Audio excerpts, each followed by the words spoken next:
देशावर झालेला अत्यंत दुःखद असा दहशतवादी हल्ला पुलवामा, त्याला भारतीय संरक्षण दलाने अत्यंत समर्थपणे दिलेलं उत्तर म्हणजे बालाकोट, एकूणच धगधगता काश्मीर आणि या सर्वच घटनांकडे अत्यंत जाणीवपूर्वक ज्वलंतपणे आपण पाहणारे सर्व आणि आपण सगळेच या महत्त्वाच्या विषयावर आदरणीय धर्माधिकारी सर आज आपल्याशी संवाद साधणार आहेत. या अत्यंत संवेदनशील आणि महत्त्वाच्या कार्यक्रमासाठी भारतीय संरक्षण दलात 4 दशकांपेक्षा जास्त स्वतःचं कर्तृत्व गाजवणारे आदरणीय जनरल D.B. शेकटकर सर आज आपल्यासोबत कार्यक्रमाचे अध्यक्ष म्हणून आहेत.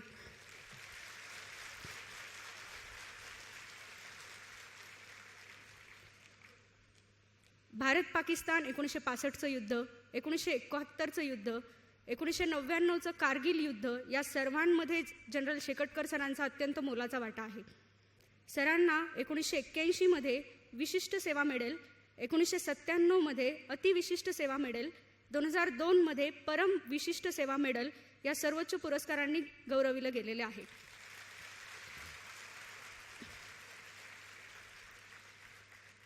डिफेन्स अँड स्ट्रॅटेजिक स्टडीज यासहित अनेक विषयांवर सरांच्या PhD आहेत. संरक्षण, दहशतवाद, अंतर्गत सुरक्षा यांसारख्या विषयांवर सरांनी 16 पुस्तकं लिहिलेली आहेत. भारतीय संरक्षण व्यवस्था पुनर्संघटित करण्यासाठी गाजलेली शेकटकर समिती यांसहित अनेक समितींवर सरांनी आजपर्यंत मार्गदर्शन केलेलं आहे. मी धर्माधिकारी सरांना विनंती करते की जनरल शेकटकर सरांचं त्यांनी स्वागत करावं.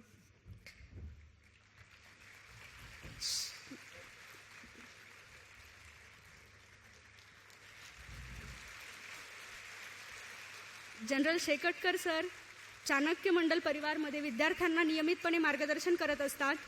चाणक्य मंडल परिवारच्या UPSCच्या इंटरव्ह्यू पॅनलवर देखील सर मार्गदर्शन करत असतात. मी आदरणीय सरांना विनंती करते की त्यांनी आपल्याशी संवाद साधावा.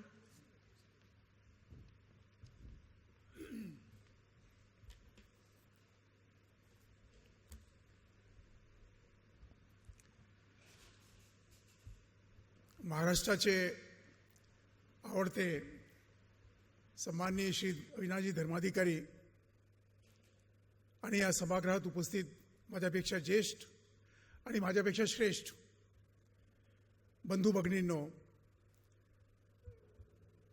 मी धन्यवाद देतो आपल्या सर्वांना. आपण इतक्या प्रचंड संख्येत इथे आलेला आहे आणि सर्वात जास्त आमचे तरुण मित्र जिथे आहे, विद्यार्थी वर्ग जो आहे, ज्यांना आयुष्यात मोठे मोठे कामं करायची आहे, पदव्या घ्यायच्या आहे, राष्ट्राची सेवा करायची आहे, असा वर्ग ह्या हॉलमध्ये आज आहे.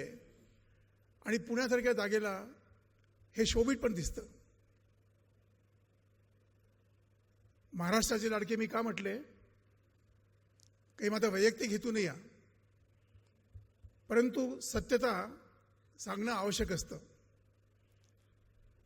ज्यांचा अभ्यास भूगोलचा आहे, आपण पहा जगामध्ये, भारतामध्ये महाराष्ट्र हाच एक भूभाग असा आहे ज्याच्याबरोबर राष्ट्र शब्द लागलेला आहे. ही वास्तविकता जगामध्ये कुठे नाहीच नाही. तर ही राष्ट्रीयता इकडच्या कणाकणामध्ये, मातीमध्ये, आकाशात, वायूमध्ये आणि प्रत्येक तरुणामध्ये पण आहे. आणि ह्याकरता ह्या महाराष्ट्रात असले व्यक्ती येतात, आपली कर्तबगारी करतात आणि आपल्या तरुण पिढीचं मार्गदर्शन करतात. चाणक्य शिक्षण मंडळामध्ये कितीतरी अनेक लोक, विद्यार्थी आले, त्यांनी प्रशिक्षण घेतलं, अभ्यास केला आणि आज मोठ्या मोठ्या पदांवरती IPS ऑफिसर्स आहे, IAS ऑफिसर्स आहे, फॉरेन सर्व्हिसमध्ये ऑफिसर्स आहे. ही पण एक प्रकारची राष्ट्रीय सेवा किंवा समाजसेवाच असते. आणि ह्याकरता sir, we are grateful to you. We thank you very much sir, and we pray to God that you continue to guide the young generation of India.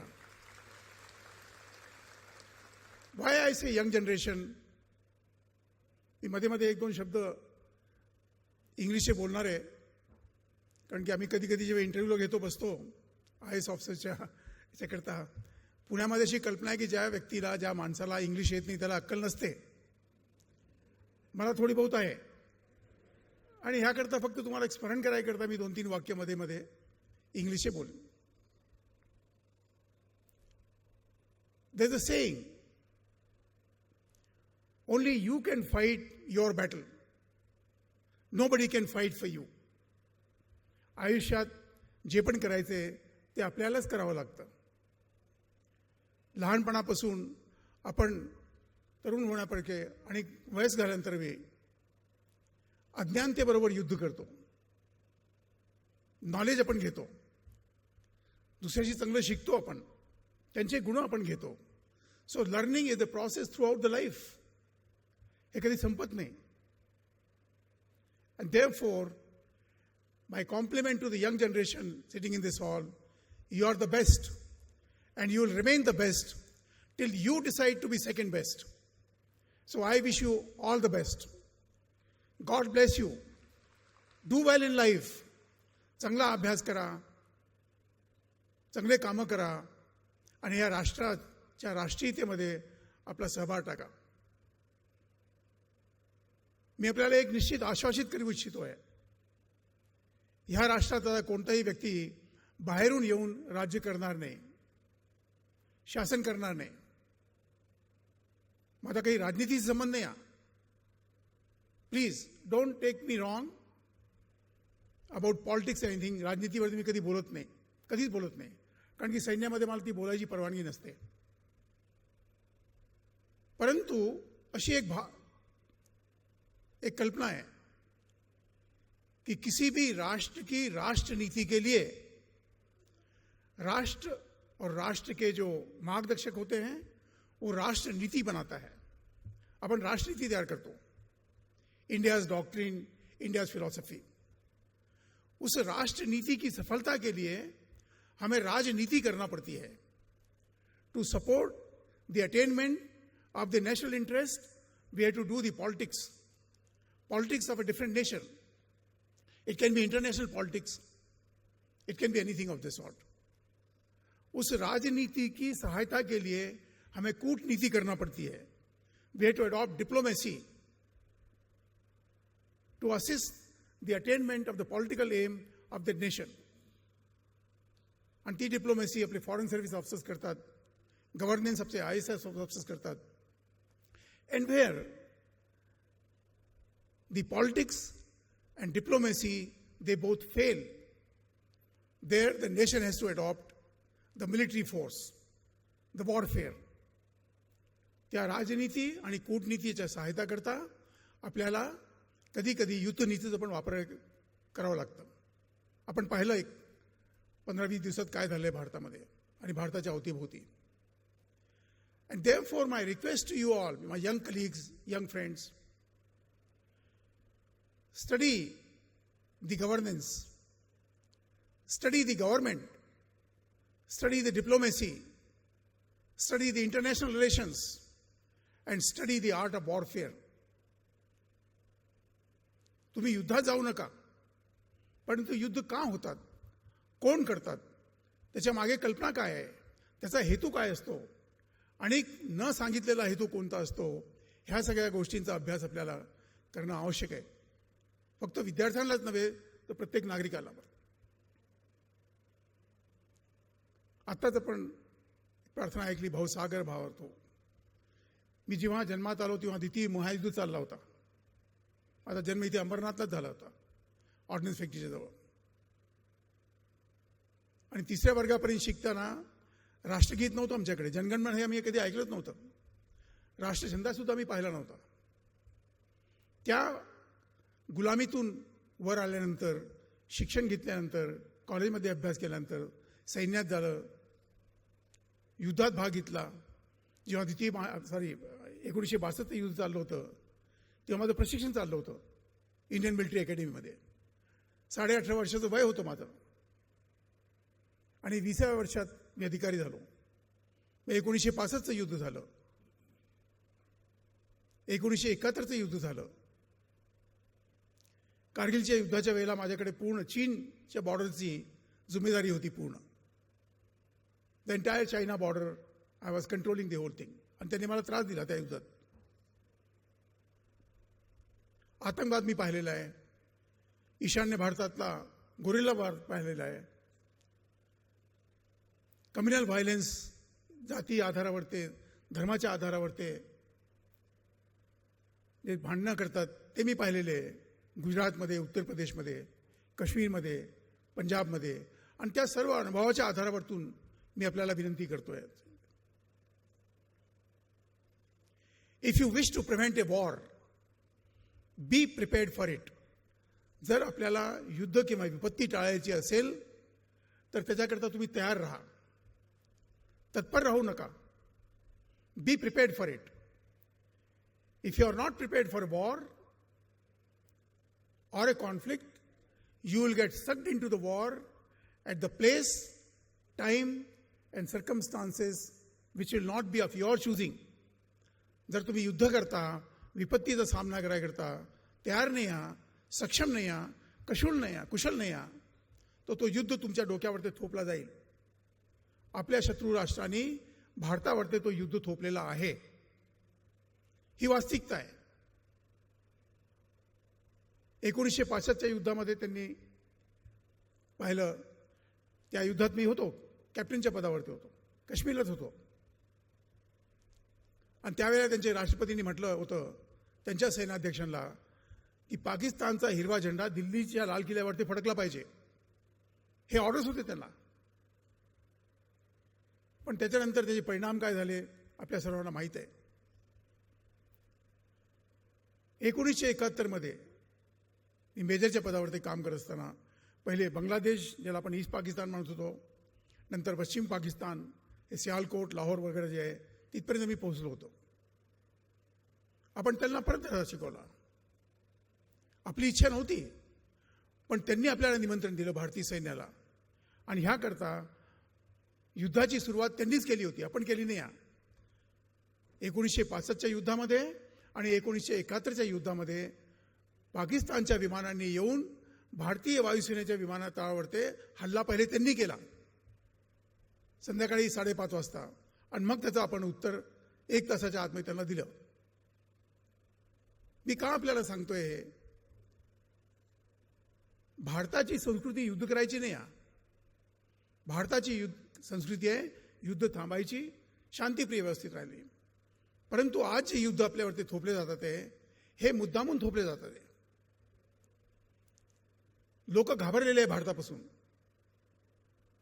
Neighbouring countries, जगामध्ये काळजी पडली आहे की हा राष्ट्र जर उन्नतीशील झाला आणि पुढे जर गेला तर अनेक राष्ट्र मागे राहतील ते. आणि त्या भीतीच्या कारण भारतामध्ये हे सगळे धंदे चाललेले आहे. आणि दुर्दैव आहे की त्याच्यामध्ये सहभागी काही आपले लोक पण होतात. आपल्याकडे जन्माला आले, इथेच ते मोठे होतात आहे, इथूनच बहुतेक ते स्वर्गात पण जातील, माहीत नाही कुठे जाणार आहे. पण त्याच भारताचं नुकसान कसं करायचं हे त्यांचं एक 24 तास 24/7 काम चालतं. आणि ह्याकरता प्रत्येक व्यक्तीला सावध राहण्याची आवश्यकता आहे. इव्हन ह्या हॉलमध्ये, म्हणजे मी हे म्हणत नाही की तुम्ही घाबरा असं नाही. पण आपल्याला काय माहीत बाजूला कोण बसलंय, काय त्याचे विचार चालले, काय करेल, काय आरडाओरडा करेल तुमच्याबद्दल, की हे कार्यक्रम होतात का इथे, कुणी हे करू दिले, अशी कल्पना लोकांमध्ये येते. ठीक त्याचप्रमाणे जगामध्ये 56 देश असे आहे त्यांना हे वाटत नाही की भारताने पुढे जावं. ही वास्तविकता आहे. So we are up against those countries. आणि ही काळजी आपल्याला घेण्याची आवश्यकता आहे. ह्याच्याकरताच मी जेव्हा सेनेच्या मुख्यालयामध्ये होतो तेव्हा माझं काम होतं, आपण कधी कधी टीव्हीवर ते पाहता, वर्तमानपत्रामध्ये ऐकता, बातम्या ऐकता की भारत आणि पाकिस्तानचे DGMO दोघांनी संभाषण केलं फोनवरती, बोलले ते. आम्ही दर मंगळवारी बोलत होतो आणि कधी आवश्यकता पडली तर ताबडतोब पण बोलत होतो. युद्ध चालू असताना पण बोलत होतो. आम्ही बोलावं लागतं, कारण की मनुस्मृतीमध्ये, चाणक्य नीतीमध्ये छत्रपती शिवाजी महाराज जे महाराष्ट्राचे कुलदेव होते त्यांचेही शिकवलंय की शत्रूबरोबर पण बोलचाल ठेवा. Try to know why the enemy behaves like enemy. तो वागतो का असा, त्याची मानसिकता काय आहे, and therefore we have to speak to each other. ह्याचा अर्थ हा नाही की आपले हितसंबंध आपण गहाण ठेवू, तो हेतू नाही हा. But to keep in touch with him. आजकाल टीव्हीवरती बऱ्याच चर्चा होतात, काय बोलायचं. बरोबर आहे, अगदी 100% बरोबर आहे. पाकिस्तानला मी हेच विचारत होतो, कधी कधी बोलत होतो. एका व्यक्तीशी मी जेव्हा बोलत होतो, तो मेजर जनरलच्या पदावरती, मग ते राष्ट्रपती झाले पाकिस्तानचे, त्यांनी सत्ता ग्रहण केली, की सर तुम्ही म्हणता बोला बोला, तुमच्याशी बोलायचं काय? अरे काहीतरी बोल रे. अरे म्हटलं सर असं काय, काहीतरी काय बोल. गप्पा थोडी मारायचे, आपण फोनवरती बोलायचं, सगळं रेकॉर्डिंग चाललेलं आहे, हे रेकॉर्डिंग परराष्ट्र मंत्रालयामध्ये जाईल सगळं. What do you want me to speak to? So therefore एक म्हण आहे उर्दूमध्ये, मी कुराणचा अभ्यास करतोय मागच्या 30 वर्षापासून, गुफ्तगू चलती रहे बात से बात बने. संभाषण चालू द्या, काहीतरी मार्ग निघेल. पण मला वाटत नाही की भारत पाकिस्तानच्या संबंधांमध्ये कोणती तरी वाट निघायची शक्यता आहे. हे कमीत कमी येणाऱ्या 50 वर्षात तरी होणार नाही. आणि त्याचं कारण आहे, आजची जी पिढी पाकिस्तानमध्ये जन्मात आलेली आहे, आम्ही जेव्हा 1971 मध्ये या क्षेत्रावरती कब्जा केला होता, आणि मी आपल्या सैन्याला स्पष्ट आदेश दिले होते की कोणत्याही गावामध्ये, कोणत्याही कब्ब्यामध्ये तुम्ही गेला तर 3 गोष्टीला तुम्ही हात लावू नका. एक तर तिकडची मस्जिद, दुसरी त्या मुलांची पाठशाळा, स्कूल, आणि तिसरं तर पब्लिक हेल्थ सेंटर, जे औषधाची दुकानं असतात. बाकी तुम्ही काही पण करा. आणि त्या शाळेमध्ये मला दिसलं की भारताचा नक्षा असा होता, आणि ते मुलं जोडे मारत होते त्याला. हे त्या लहान मुलामध्ये, पहिल्या वर्गाच्या मुलापासून ते शिकवतात. आणि हीच मानसिकता त्या राष्ट्राची झालेली आहे. आणि त्यांचे पंतप्रधान, त्यांचे राष्ट्रपती, त्यांचे सेनाध्यक्ष, त्यांचे परराष्ट्र मंत्री सगळे जगामध्ये म्हणतात की भारत हा पाकिस्तानचा जगामध्ये एकमेव शत्रू आहे, आमचा दुसरा कोणी शत्रूच नाही. हे त्यांच्या संसदमध्ये हे प्रतिवेदन आहे. आणि जेव्हा त्यांनी अणुबॉम्ब तयार केला होता, त्याच्याकरता पैसा सौदी अरेबियाने पैसा दिला, UAEने पैसा दिला, लिबियाने पैसा दिला, आणि काही राष्ट्रांनी पैसा दिला. आणि मुद्दामून त्या बॉम्ब जेव्हा त्यांनी तयार केला, त्यांनी म्हटलं की पूर्ण जगामध्ये हा अणुबॉम्ब आम्ही फक्त भारताविरुद्धच वापरू, आमचा दुसरा शत्रूच नाही. ज्या राष्ट्राची राष्ट्रीयता अशी आहे, त्यांची मानसिकता अशी आहे, ज्यांच्या मुलांची वृत्ती अशी केलेली आहे, आपण त्यांच्याशी काय अपेक्षा करू शकतो? आणि 63% लोक, पर्टिक्युलरली तरुण पिढी पाकिस्तानमध्ये, त्यांना भारताबरोबर चांगले संबंध हवे आहे, पण त्यांचं कुणी ऐकत नाही. पाकिस्तानचं शासन हे पाकिस्तानच्या शासकीय लोकांच्या हातात नाही, ते सैन्याच्या हातात आहे, ते ISIच्या हातात आहे, ते फंडामेंटलिस्ट जे हाफिज सईद सारखे लोक आहे, हे त्यांच्या हातामध्ये आहे. आणि ह्याकरता आपल्या सर्वांना सावध राहायची आवश्यकता आहे. We have to be careful. Even in this hall, even पुण्यामध्ये तुम्ही जंगली महाराज रोडवरती, प्रभात रोडवरती, कुठेही तुम्ही आहे, प्लीज बी केअरफुल. कारण की अशी एक त्यांची कल्पना चाललेली आहे, क्रिएट टेन्शन इन इंडिया. आणि हा जो काळ आहे 2-3 महिन्याचा आता आहे, ह्याच्यामध्ये फार शक्यता आहे काहीतरी ते घडवतील. आपल्याला भ्यायची आवश्यकता नाही, पण सावध राहायची आवश्यकता आहे. आणि ह्या सगळ्या गोष्टींना घेऊन केंद्रीय शासनाने 2 वर्ष अगोदर एक कमिटीची निर्माण केली पाहिजे असं त्यांनी म्हटलं. So they appointed A committee of expert. आणि त्या कमिटीचं नाव काहीतरी, आता ताईंनी म्हटलं, शेखडकर साहेब बोलतील आहे, तर त्यावेळेला आमचे संरक्षण मंत्री होते, त्यांना एक प्रश्न विचारला गेला दिल्लीला एका अशाच कार्यक्रमामध्ये, की भारतामध्ये CDS, chief of defence staff, त्या पदाचं नाव आहे. चीफ ऑफ डिफेन्स स्टाफ म्हणजे भारतीय सेना अध्यक्ष, वायुसेना अध्यक्ष, नौसेना अध्यक्ष, ह्या तिघांच्या वरते एक अध्यक्ष राहायला पाहिजे, जो पंतप्रधानांशी संवाद करेल. त्याला आपण म्हणतो CDS, chief of defence staff. जगामध्ये 4-5 राष्ट्र जे आहे तिथे ते आहे, हे पद आहे. आणि त्यांनी बोलता बोलता सर बसले, त्यांनी म्हटलं आम्ही शेकटकर कमिटीचे वाट पाहतोय, त्यांचं प्रतिवेदन आलं की आम्ही तो निर्णय घेऊ. त्या दिवसापासून ते expert committee became Shekatkar committee, आणि ते नाव चाललं, तर ते ऑफिशियल झालेलं आहे. त्या कमिटीमध्ये आम्ही 11 अधिकारी होतो.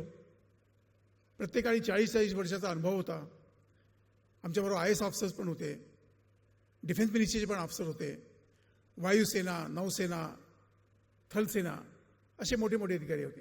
सगळ्यांनी युद्धामध्ये भाग घेतला होता आणि त्या अनुभवाच्या आधारावर ते आणि 10 लोकांचा 40 वर्षाचा अनुभव हा 400 वर्षांचा एकत्र अनुभव होता.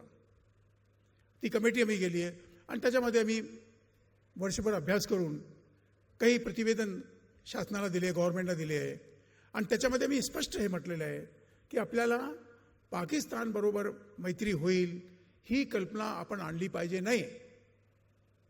We want good relation with Pakistan, but if we think Pakistan will be happy to make relation, we will be mistaken. Therefore there is a need to be prepared for war. Be prepared for a war.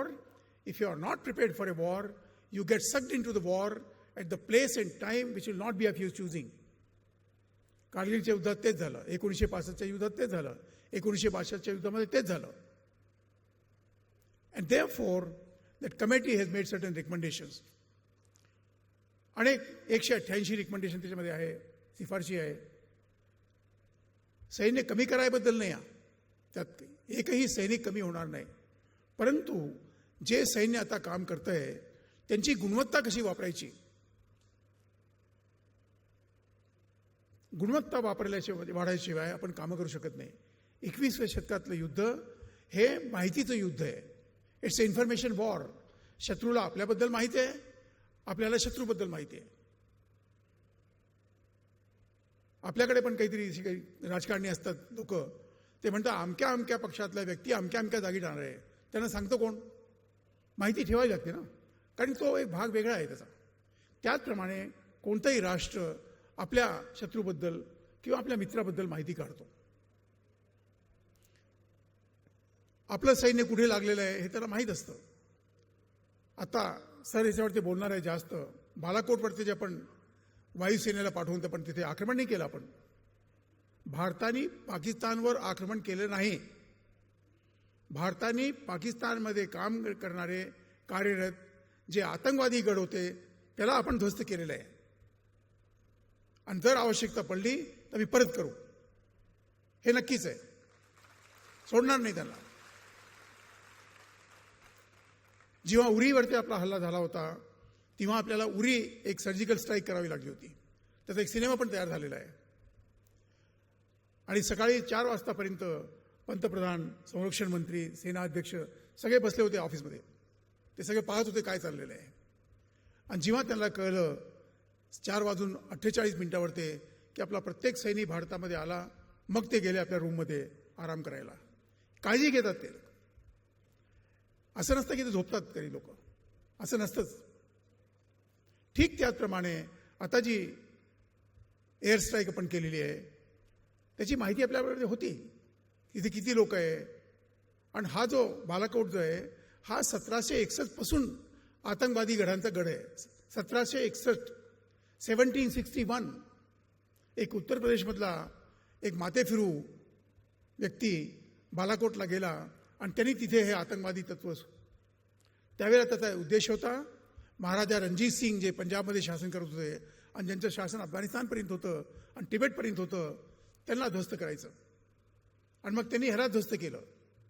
पण ती मानसिकता बदली झाली आणि आज ते बालाकोट जे आहे हे जगातलं सर्वात मोठं प्रशिक्षण केंद्र आहे आतंकवाद्यांना. अफगाणिस्तानमध्ये जे हक्कानी नेटवर्क काम करत आहे त्यांना तिथे प्रशिक्षण मिळतं आहे. भारतामध्ये करतात त्यांना तर मिळतच आहे, प्रश्नच नाही. इराणमध्ये जे कामं करतात ते आतंकवादी त्यांना तिथे प्रशिक्षण मिळतं आहे. आणि मला पूर्ण शंका आहे, थोडीशी माहिती पण आहे की चीनच्या विरुद्ध जे आतंकवादी उयघर मुस्लिम समुदाय जो आहे सिंगियांग प्रॉव्हिन्समध्ये काम करतात आहे त्यांच्या पण काही लोकांना त्या जागी प्रशिक्षण मिळतं आहे. मी स्वतः काश्मीरमध्ये काम करताना ताजिकिस्तानचे लोक धरलेले आहे आतंकवादी तिथे आणि त्यांना विचारलं तुम्ही होता कुठे. ह्या इतक्या मोठ्या ह्याच्यावरती कामं करता करता करता भारताची सुरक्षा व्यवस्था काय झाली पाहिजे. आणि 3 प्रकारची आपल्याला व्यवस्था करायची आवश्यकता आहे. एक तर पाकिस्तान आपल्याबरोबर काय करेल त्याच्याबरोबर आपल्याला 24 तास सावध राहिलं पाहिजे. जेव्हा जेव्हा पाकिस्तान आपल्यावरती कारवाई करतो तेव्हा तेव्हा चीन त्याची मदत नक्की करतं. हे कारगिल युद्धामध्ये मला अनुभव आलेला आहे. युद्ध चालला होता कारगिलमध्ये पाकिस्तान बॉर्डरवरती, आणि मी पाहत होतो चीनची बॉर्डर, आणि मला माहिती त्यांनी कसा त्रास दिला, आणि मग मी त्यांच्याबरोबर काय केलं ते सांगायची आवश्यकता नाही आहे इथे. आणि जर उद्या चीन बरोबर कोणता प्रबंध झाला तर पाकिस्तान 100% त्याचा फायदा घेईल, ह्यात काही शंकाच नाही. So therefore India has to face 2 front. आपण कधी कधी वर्तमानपत्रामध्ये पाहता की 2 फ्रंट. आपण 2 फ्रंटवर ते युद्ध नाही करणार, कारण की जो पण 1.5 शहाणा 2 शत्रूशी एक बरोबर युद्ध करतो तो खराच 1.5 शहाणा असतो. हुशार माणसं कधी 2 शत्रूबरोबर काम करतात. तुम्ही पहिल्याला एकदा पाहिला, मोठा कोण आहे, घातक कोण आहे, त्याला नीट करा आणि मग दुसऱ्याकडे पहा. If you start fighting with all your enemy at a time, you are bound to be defeated. आणि ती आपली युद्ध व्यवस्था भारताची आहे. Will take them on.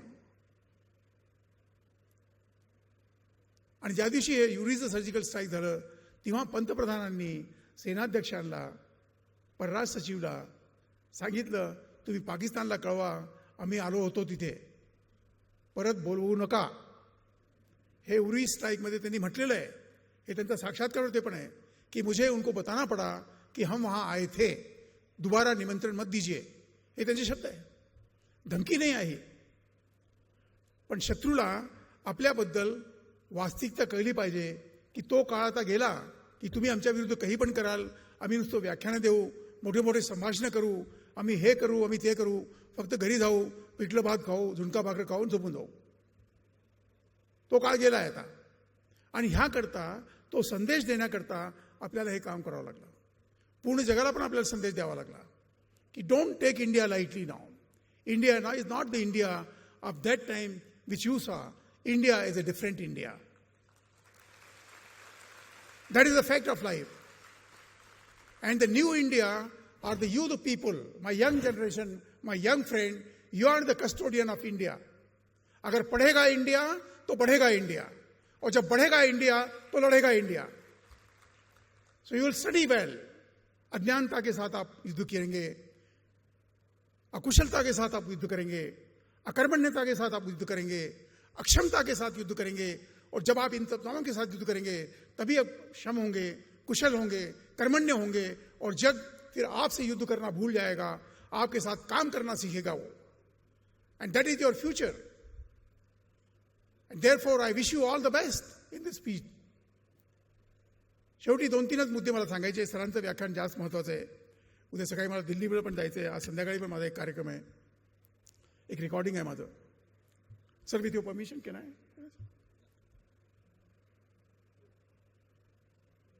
आपण जे हे कारवाई केलेली आहे ती का करावी लागली आपल्याला? कारण की पुलवाम्याला, आता सर त्याच्यावरती बोलतील 14 तारखेला, आम्ही दोघं दिल्लीला होतो त्या दिवशी, आणि जेव्हा ही बातमी आली, मी कोणाकडे गेलो होतो फार मोठ्या व्यक्तीकडे, आणि तिथे सारख्या बातमी येत होत्या, आणि त्यावेळेलाच असं निर्णय घेतला गेला की आपल्याला काहीतरी करावं लागेल. आता 40 जे आपले तरुण ज्यांना वीरगती प्राप्त झाली पुलवामामध्ये, ते 17 राज्यातले होते मुलं. त्यांच्या बायका विधवा झाल्या, कुंकू पुसलं गेलं त्यांचं, मंगळसूत्र त्या घालू शकत नाही, त्यांचे मुलं अनाथ झाले, आई वडिलांचे मुलं गेले. So we had to do it. आणि दुसऱ्या दिवशी आपले 2 अधिकारी आणि 3 सैनिक अजून वीरगतीला पळाले. पूर्ण भारतामध्ये संताप होता. चिंता तर होतीच, पण संताप पण होता. आणि ह्याकरता मग पंतप्रधानांनी निर्णय केला की आता आम्हाला काहीतरी करावं लागेल. हर विधवा के एक एक आंसू का हिसाब हम शत्रु से लेंगे. त्यांचे व्याख्यान आहे ते, आणि ते कधी खोटं बोलत नाही, कधी खोटं बोलत नाही. ही वास्तविकता आहे. आणि ह्याकरता आपल्याला ते केलं. 26 तारखेला वीर सावरकरांचं पुण्यतिथी होती. त्या दिवशी रात्री आपले विमान तिथे गेले, F-17 विमान तिथे गेले, आणि त्या विमानामध्ये असे बॉम्ब लावले जातात जे प्रिसिशन गाईडेड असतात. अनेक लोक टीव्हीवरती विचारतात, मग ते बॉम्ब पडलं, मग ते छत काणी तुटलं. समजा कोणत्या विमानात त्या विमानाचं बॉम्ब इथे पडलं तर वरते फारच 1-1.5 फुटाचा होल होईल बोक होईल, तो बॉम्ब खाली पडेल. त्या बॉम्बमध्ये एक मेकॅनिझम असतं, डिले मेकॅनिझम. तो बॉम्ब इथे पडल्यानंतर 10 सेकंड, 7 सेकंड, 11 सेकंड नंतर तो बॉम्ब एक्सप्लोड होतो. आणि तो बॉम्ब एक्सप्लोड झाल्यानंतर हा पूर्ण हॉल जे आहे ह्याच्यामध्ये शार्पनर निघतात, ते तुकडे, त्याच्या गॅसेस निघतात, त्याच्या होणाऱ्या धमाका आणि ब्लास्ट. ह्याकरता त्या हॉलमध्ये किती लोक मेले ह्याची मतगणना करायला कारण तुम्हाला लोक पाठवावे लागतील तिथे. वायुयान तिथे भारतात उतरणार नाही आणि लोक इथे बोंबाबोंब करतात आहे. तुम्ही काय पुरावे आणले? आता आम्ही तिथे उतरलं पाहिजे असतं की तुम्ही या महाराज, तुमचं नाव काय आहे, कोणत्या घरातले राहणार आहे, आईवडिलांचे, जन्मात कुठे आला, का आला जन्मात, दुसरा काही पर्याय नव्हता का तुमच्याकडे? हे प्रश्न विचारायचे का? आम्हाला आदेश दिले जातात, you go, destroy and come back. आम्हाला हे पण आदेश दिले जातात, don't leave the dead body. आपल्या सैनिकांचं मृतदेह तिथे सोडू नका, पुरावे सोडू नका. And don't leave wounded people. And don't worry, किती जातात किती मरतात तुम्ही त्याची काळजी करू नका. You do what you want to do. आणि प्रत्येक सर्जिकल स्ट्राईक पूर्ण जगामध्ये आपण पहा, इतिहास पहा, फारच फार तर 38 मिनिटं होते. त्याची तयारी 7-7 दिवस करावी लागती. 2 महिने. अमेरिकेने सर्जिकल स्ट्राईक जी केली होती उसामा बिन लादेनवरती, त्याच्याकरता त्यांना 4 वर्ष लागली. 4 वर्ष. त्यांना माहीत होतं की उसामा बिन लादेन पाकिस्तानमध्ये रावलपिंडीजवळ अबोटाबादमध्ये आहे. ही माहिती अमेरिकेकडे होती आणि पाकिस्तानने त्यांना म्हटलं, आम्हाला माहीत नाही, आम्ही माहिती शोधतोय. आणि त्याकरता त्यांनी $7 बिलियन पाकिस्तानला दिले. पण पाकिस्तानला कधी कळू दिलं नाही की आम्हाला माहीत आहे तो आहे कुठे. आणि पाकिस्तानने अमेरिकेला हेच सांगितलं, आम्ही त्याला शोधतोय. आणि तेच त्याला संरक्षण देत होते. मग त्यांनी अगदी ठीक त्याच प्रकारचं गाव तिथे तयार केलं अमेरिकेमध्ये, त्याच प्रकारच्या बिल्डिंग तयार केल्या आणि त्या तरुण मुलांना त्यांनी प्रशिक्षण दिलं. आणि ते सगळे मुलं जे सर्जिकल स्ट्राईक करतात, अमेरिकन सील जे त्याला आपण म्हणतो, ते सगळे 22 ते 26 वर्षाचे होते, सगळे तरुण लोक. सर्वात मोठा वयाचा व्यक्ती जो होता तो 28 वर्षाचा होता. तो that is the power of young generation of India. They are all young people. You are our hope, you are our confidence, you are our future. If you do well, India will do. पढ़ेगा India तो बढ़ेगा India, और बढ़ेगा India तभी लड़ेगा India. That is the point. And that we must be sure about it.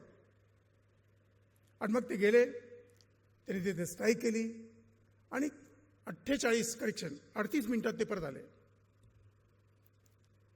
आणि दुसऱ्या दिवशी सकाळी मग पाकिस्तानला कळलं की कोण आलं होतं, काय झालं होतं, कोणतरी पडले, सगळं केलं. आणि त्यांना धोका देण्याकरता एक ती फार मोठी आपली व्यूहरचना होती.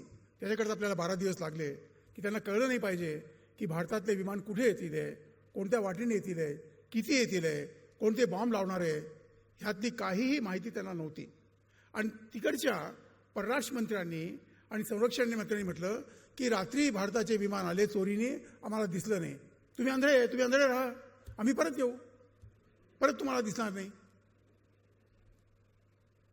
आपल्याला घमंड करायची आवश्यकता नाही आहे, पण ही वास्तविकता आपल्या लक्षात आली पाहिजे की जर आपण आपल्या सैन्यावरती विश्वास केला, त्यांना माहिती दिली, त्यांना प्रोत्साहन दिलं, त्यांना जे युद्ध क्षमता लागते ती दिली, तर भारतावरती परत कधी आक्रमण करायची कुणी हिंमतच नाही करणार. शेवटचा एकदा तिकडचे मोठे अधिकारी होते, माझं बोलणं चालू होतं त्यांच्याविषयी. सियाचिन ग्लेशियरवरती आमच्या वाट्याघाट्या चालल्या होत्या आणि ते असंच बोलता बोलता म्हणालं, अजूनही ते म्हणतात आम्ही अणुबॉम्बचा वापर करू. म्हटलं तर करा, तुम्ही करा, उद्या करा, परवा करा. नाही इतक्या लवकर नाही. म्हटलं मला माहिती आहे तुम्ही पुण्यात तुम्ही टाकणार नाही, कारण मी तिथे राहतोय आणि कुठे तुम्ही टाकाल ह्याची कल्पना आम्हाला थोडीशी आहे. आम्ही पण ते कामं करतो की उद्या झालं तर काय करतील ते. पण मी त्यांना म्हटलं की sir, if you put one bomb we will suffer some losses, we will stand. पण नंतर आम्ही किती टाकू हे तुम्ही कंट्रोल करू शकत नाही. आणि तुमचं काय झालं हे परत शोधायला एक वास्को डी गामा येईल परत की तुम्ही होता कुठे ह्या जगामध्ये. मी अत्यंत विनम्रपणे घमंड बोलत नाही. ही वास्तविकता आहे आपण. आणि ही वास्तविकता त्यांना 1 महिन्यापासून अमेरिका, सौदी अरेबियाचे राष्ट्राध्यक्ष तिथे आले होते या सर्जिकल स्ट्राईकच्या 1 दिवस अगोदर. काल त्यांचे परराष्ट्र मंत्री आपल्या भारतामध्ये होते. हे त्यांना सांगतात आहे पाकिस्तानला की तुम्ही सावध राहा, भारताला निमंत्रण देऊ नका. कारण की हा जो अणुबॉम्ब पाकिस्तानमध्ये आहे ह्याच्याकरता पैसा सौदी अरेबियाने दिलेला आहे. हा त्यांचा बॉम्ब आहे. पण ते त्यांच्या स्वतःच्या राष्ट्रामध्ये ठेवत नाही, कारण त्यांना पण धोका आहे की तिथे पण असे काही राष्ट्रभक्त उभे झाले तर घरी घेऊन जातील ते. Therefore it is kept there. आणि ह्याच्यावर ते जास्त सर सांगतील आहे.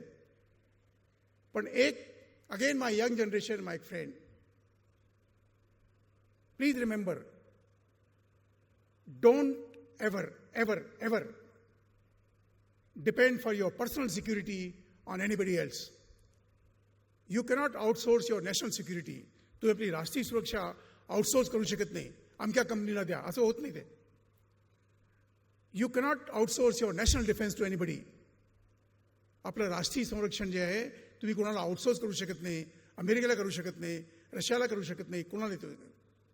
You have to fight your own battles. And you cannot outsource your own progress, your peace, your prosperity to anybody else. If you have to prosper, you have to prosper. आणि ह्याकरता एका कवीने म्हटलं होतं, आता एक cinema आला होता, मी बहुतेक पाहत नाही, पण त्यातल्या 2-3 वळी आपल्याला सांगतो. आणि ह्याचा मला वाटतं की पाकिस्तानला धडा एक मिळाला आहे, परत पण मिळेल. है हमें अगर प्यार तो, आम्हाला आपल्याबरोबर राष्ट्राबरोबर प्रेम आहे. है हमें अगर प्यार तो हरदम ये कहना चाहिए, मैं रहूं या ना रहूं, भारत ये रहना चाहिए. आमचा भारत असला पाहिजे. आणि तो भारत कोण? भारताची फक्त सीमारेषा नाही, भारताची भौगोलिक रेखा नाही, भारताच्या पर्वत श्रृंखला नाही. भारताची तरुण पिढी, भारताचे तरुण ज्यांना अजून 60 वर्ष, 70 वर्ष, 80 वर्षे कामं करायचे. You are the first generation. You are the lucky people, those who are born after 1st January 2001. तुम्ही पहिल्यांदा आयुष्यात मत द्याल तुमचे. You are lucky people. You will decide who will govern you.